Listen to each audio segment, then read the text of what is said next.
Buenos días, este es un video donde se hablará de la convección natural, donde los integrantes somos Emiliano Barba Medina, Edgar Manuel Cruz Muñoz y su servidor Rodolfo Alejandro Gutiérrez Palafox. Primero hablaremos sobre la introducción al proceso de convección natural, donde se puede definir que la convección natural ocurre cuando la transferencia de calor provoca el movimiento del fluido debido a variaciones de temperatura dentro de dicho fluido. A diferencia de la convección forzada, no se requiere de dispositivos externos como ventiladores o bombas para mover el fluido, y funciona debido a variación de densidad, donde el aumento de temperatura en una región del fluido reduce su densidad, haciéndolo más ligero y ascendiéndolo. También tiene un ciclo de movimiento, donde este movimiento crea un ciclo donde el fluido caliente asciende y el fluido frío, al aumentar su densidad, desciende. También puede decirse que la convección natural es tan eficaz en el calentamiento de las superficies frías en un medio ambiente más caliente, como lo es en el enfriamiento de superficies calientes en un medio ambiente más frío. En la convección natural se tiene un coeficiente de expansión volumétrica, que básicamente es la variación de densidad de un fluido con la temperatura a presión constante. Este coeficiente es una medida de cómo cambia el volumen de un material respecto a los cambios de temperatura, y matemáticamente se puede definir como el cambio fraccional de volumen por unidad de aumento de temperatura, manteniendo constante la expresión, donde se tiene la fórmula que se obtiene de ecuaciones diferenciales.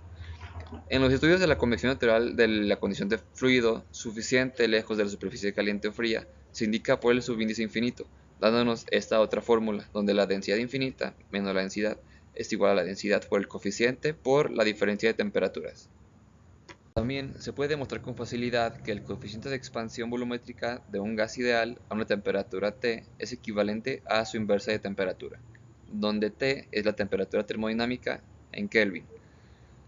Un valor grande del coeficiente para un fluido significa un cambio grande en la densidad de temperatura, y que el producto del coeficiente por la diferencia de temperaturas representa la fracción del cambio de volumen de un fluido que corresponde a un cambio de temperatura T a presión constante, como en el ejemplo de la imagen, donde una sustancia con el coeficiente grande ocupa mucho más espacio que una sustancia con el coeficiente V pequeño. También dentro de la convección natural tenemos lo que es el número de Grashof, que es un número dimensional que proporciona una medida de relación entre las fuerzas de flotabilidad y las fuerzas viscosas en un fluido, donde la fórmula es: el número de Grashof es igual a la aceleración gravitacional por el coeficiente de volumétrico por la diferencia de temperaturas de la superficie menos la temperatura del fluido suficientemente lejos de la superficie por la longitud característica de la configuración geométrica del fluido al cubo sobre la viscosidad cinemática del fluido al cuadrado. Este número tiene un significado, lo cual un número de Grashof alto indica que las fuerzas de flotabilidad dominan sobre las fuerzas viscosas, favoreciendo el flujo turbulento, y un valor bajo del número de Grashof sugiere que las fuerzas viscosas predominan, manteniendo un flujo más laminar. El número de Grashof representa la razón entre la fuerza de empuje y la fuerza viscosa que actúan sobre el fluido. Rige el régimen de flujo en la convección natural y tiene aplicaciones que son utilizadas en el diseño y análisis de sistemas donde la convección natural es importante, como radiadores y sistemas de ventilación pasiva, y también ayuda a predecir el inicio del flujo turbulento en una convección natural. Para finalizar, tenemos el número de Rayleigh, donde el número de Rayleigh es otro número dimensional que se utiliza en el estudio de la convección natural, el cual combina el número de Grashof y el número de Prandtl para evaluar el tipo y la intensidad del flujo en un fluido. Las correlaciones empíricas sencillas para el número promedio de Nusselt en la convección natural son de la forma: Nusselt es igual a la h por la longitud de característica sobre k, donde el número de Rayleigh es el producto de los números de Grashof y de Prandtl. Los valores constantes C y N dependen de la configuración geométrica de la superficie y del régimen del flujo, el cual se caracteriza por el rango de número de Rayleigh. El valor de N suele ser para el flujo laminar y para el turbulento. El valor constante C normalmente es menor que 1. El número de Rayleigh cuantifica la capacidad de un fluido para transportar calor por convección. Un número de Rayleigh alto indica un flujo turbulento con una convección significativa, y un número de Rayleigh bajo sugiere el flujo laminar con menor impacto en la convección. Es utilizado ampliamente en problemas de transferencia de calor y dinámica de fluidos para determinar la estabilidad y transición del flujo. Es esencial para la predicción de la convección térmica en atmósferas, océanos y aplicaciones industriales como el diseño de intercambiadores de calor. También tienen consideraciones prácticas, donde valores críticos del número de Rayleigh pueden indicar el punto en el cual el flujo cambia de laminar a turbulento y ayudan en el diseño de sistemas para optimizar la transferencia de calor y mejorar la eficiencia energética. Por último, tenemos las referencias que fueron sacadas del Cengel y del Hoffman.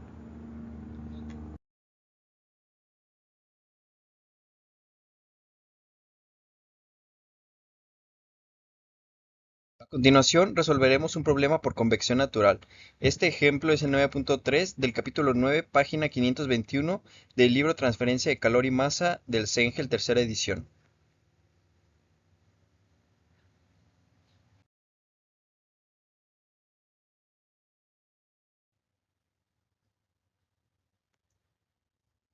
El problema dice: se debe enfriar una superficie vertical caliente de 12 centímetros de ancho y 18 centímetros de alto, que está en aire a 30 grados centígrados, por medio de su sumidero de calor con aletas igualmente espaciadas de perfil rectangular.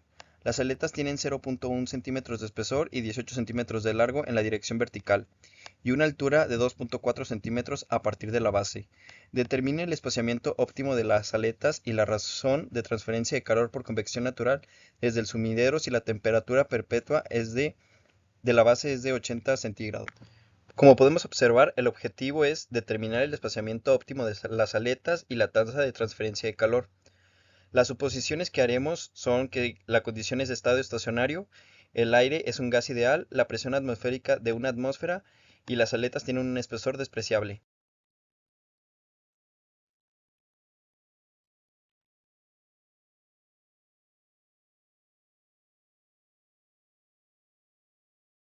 Para este caso, primero calculamos el número de Ray, el cual nos dice que es la aceleración gravitacional por el coeficiente de ecuación térmica, esto multiplicado por la temperatura de superficie menos la temperatura alrededor.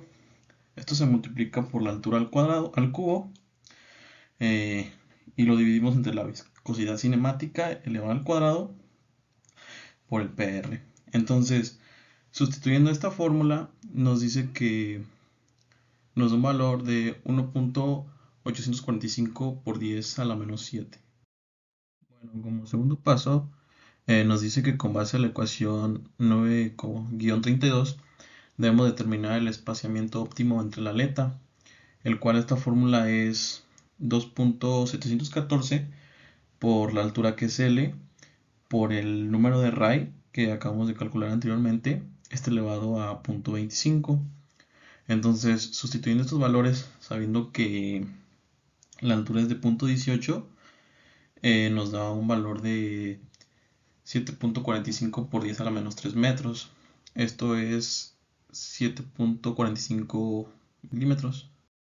Bueno, y como lo mencionaba mi compañero anteriormente, aquí nos dice que este número es cerca de 7 veces el espesor de ellas.